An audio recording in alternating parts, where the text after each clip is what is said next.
Olá, tudo bem com vocês?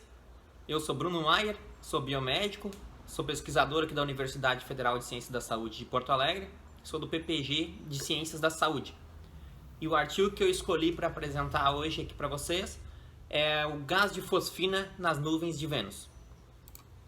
Então, esse artigo ele foi publicado no dia 24 de setembro de 2020. Foi publicado na revista Nature Astronomy. É um artigo bem atual e eu achei bem interessante trazer como um desafio aí para a gente ver alguns artigos fora da nossa área, fora de um pouco da área da saúde.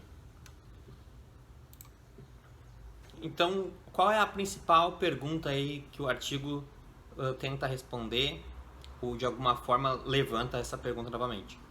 Se há vida em Vênus ou há vida em outros planetas? Essa é a pergunta base que levou os pesquisadores a então fazer esse artigo. Mas então como que se chegou até isso? Os pesquisadores estavam apontando seus telescópios para o planeta Vênus em busca de entender um pouco mais dessa atmosfera. Então eles conseguiram detectar a presença do gás de fosfina na atmosfera de Vênus. A fosfina é o nome comum dado para o hidreto de fósforo, o pH3. E aí é que começa a ficar interessante a história. Na Terra, a fosfina ela pode ser sintetizada em laboratório ou pode ser produzida por bactérias anaeróbicas. De qualquer forma, a fosfina está diretamente ligada à vida, ou pelos seres humanos produzindo fosfina em laboratório, ou pelas bactérias produzindo fosfina de maneira anaeróbica. Então, assim como outros marcadores biológicos, quando se pesquisa vida fora da Terra, se busca por vida em outros planetas, a gente vai observar se aquele planeta ele possui água, se o planeta possui oxigênio, se o planeta possui algum tipo de matéria orgânica, e a fosfina se enquadra em um desses marcadores biológicos. Logo, por ela ser produzida por ela ter envolvimento com a vida bacteriana ou humana, né? Sabendo disso, então, falar um pouco ainda sobre a introdução, como é que foi feita essa detecção da fosfina e como é que ela é detectada em outros planetas, né? Então, o telescópio ALMA, que fica no Chile, ele foi usado nesse estudo, e o telescópio James Clerk Maxwell, dos Estados Unidos, foram utilizados então em conjunto e apontados para o planeta Vênus para fazer a detecção de fosfina, que eu vou explicar mais ou menos como ela é feita e analisada aqui na Terra.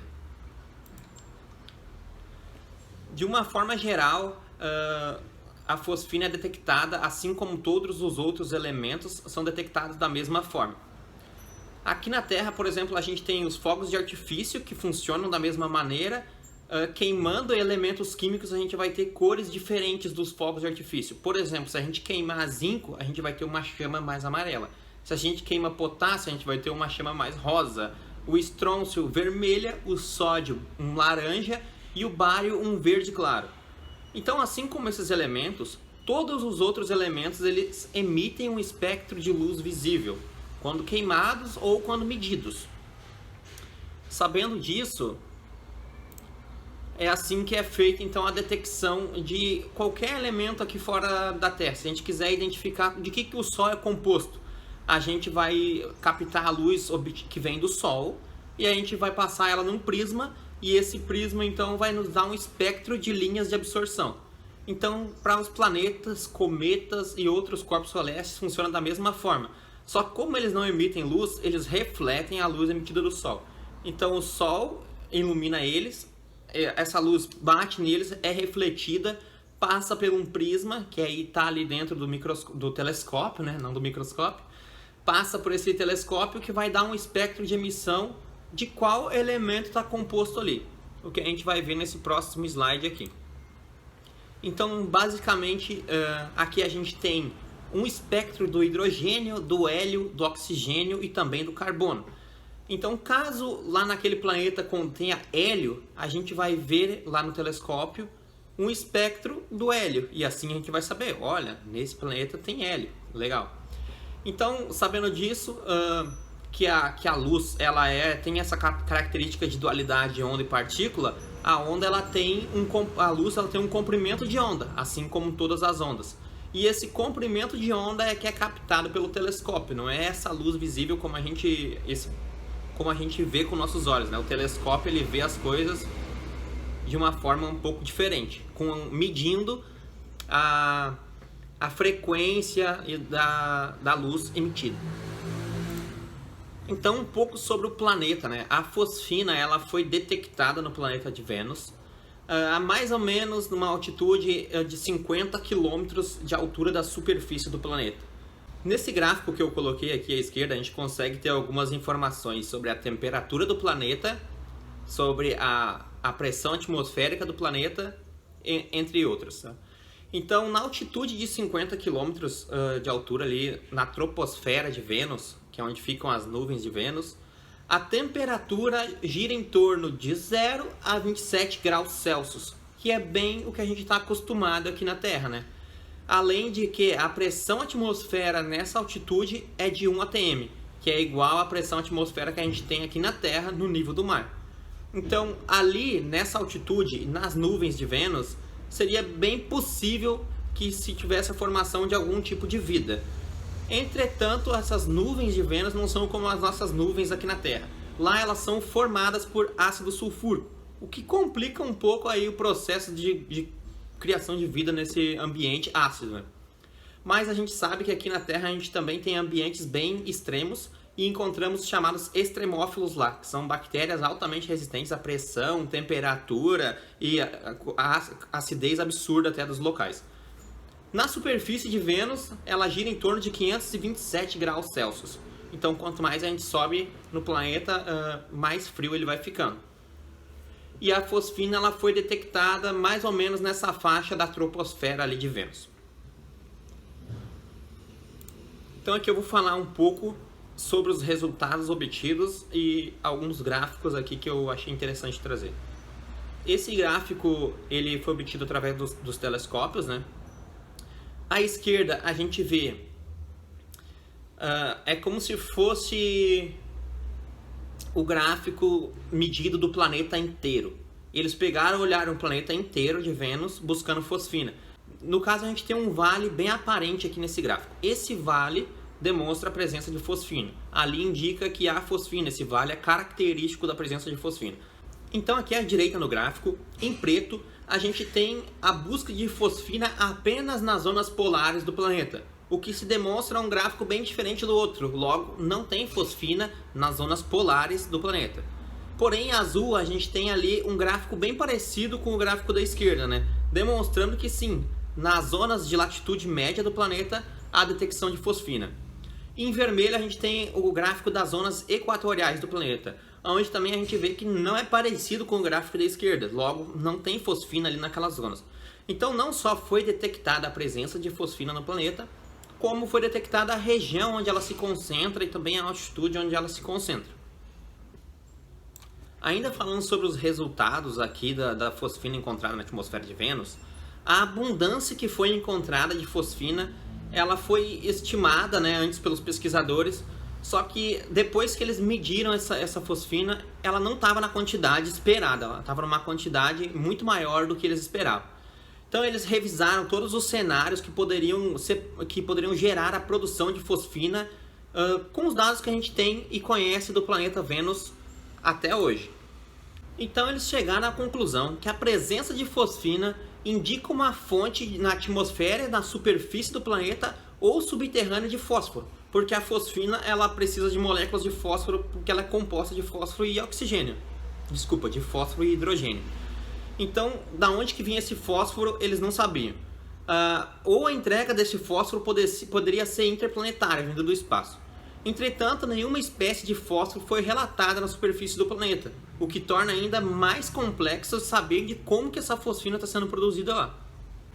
Eles também descobriram com isso que a formação da fosfina não é favorecida. Não se tem condições favorecidas para a formação da fosfina no planeta.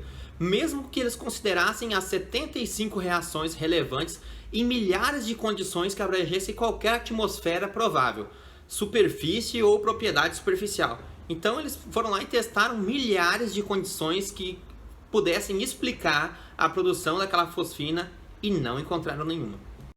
Então, entrando na discussão aqui já desse artigo, se nenhum processo químico conhecido pode explicar a produção da fosfina na atmosfera superior de Vênus, então ela deve ser produzida por um processo não considerado anteriormente ou desconhecido aqui para a gente. Isso poderia ser um processo ou fotoquímico, geoquímico desconhecido ou possivelmente vida. Então, sim, não podemos descartar a possibilidade de alguns micróbios ou bactérias estarem vivendo lá nas nuvens de Vênus. Apesar das condições inóspitas do planeta, não podemos descartar essa possibilidade. E aí a gente entra na importância de um estudo como esse. Então essa descoberta desse artigo, essa publicação desse artigo, ela coloca o Vênus como um principal alvo das novas missões da NASA e das outras agências ao redor do mundo. Porque hoje a gente já tem outras agências até privadas, como a SpaceX, do Elon Musk, e a Blue Origin. Então são agências espaciais ao redor do mundo que agora estão fazendo uma nova corrida espacial, né? E aqui, como eu coloquei nesse meme aqui, né? Antes a gente estava muito preocupado em ir para Marte, né? A NASA estava com os olhos voltados para Marte. E agora Vênus se coloca como um planeta que merece alguma atenção aí dos pesquisadores da área. Então, para comprovar a existência de vida mesmo lá em Vênus, para afirmar que existe vida, vai ser preciso sim enviar uma sonda até o planeta para que ela faça coleta do material da atmosfera e aí então faça a detecção ali de se há ou não bactérias vivendo na atmosfera, pois só dessa forma a gente pode afirmar que sim, há vida fora do planeta Terra. E com isso entra outras importantes coisas que a gente teria que tratar, né, caso fosse descoberto a vida de fato. Algumas mudanças de conceitos, principalmente porque aqui na Terra a gente criou, né, um conceito de zona habitável, que essa zona habitável vai do planeta Vênus até Marte. Logo, se for detectada a vida lá em Vênus, a gente vai ter que mudar esse conceito de zona habitável, porque essa zona é definida por uma zona no sistema solar, sendo ele o nosso ou sistemas exógenos, onde a temperatura do Sol não é tão fria que seja um planeta congelado e não tão quente que não consiga abrigar a vida da forma que a gente conhece. Entretanto, caso se confirme essa descoberta posteriormente, a gente vai ter que rever esse conceito e também o próprio conceito nosso de vida ser uma coisa tão rara no nosso universo. A gente pensa hoje que o nosso conceito hoje é de que a vida foi uma coisa muito rara, porque a gente só conhece a vida aqui. Caso a gente encontre algumas bactérias vivendo num planeta como Vênus, com nuvens de ácido, temperatura de 500 graus Celsius na superfície, talvez a vida não seja algo tão raro assim. Talvez a vida seja algo tão comum e que esteja presente em todos os planetas que a gente sempre teve um conceito errado e teria que mudar esse conceito. Além de outros conceitos como religião, história, filosofia e entre outros conceitos aí que a gente tem, precisariam ser alterados com base na confirmação de vida no planeta Vênus, por exemplo. Então, esse foi o artigo que eu escolhi, um artigo um pouco diferente, né, um pouco fora da área, mas é também interessante para a gente debater e conhecer um pouco do que os outros pesquisadores estão trabalhando. Então é isso, eu espero que vocês tenham gostado, que eu tenha conseguido passar aí uma explicação, que eu tenha conseguido fazer uma explicação de maneira simples, né? Então obrigado a todos que assistiram até aqui e espero que vocês tenham gostado. Valeu!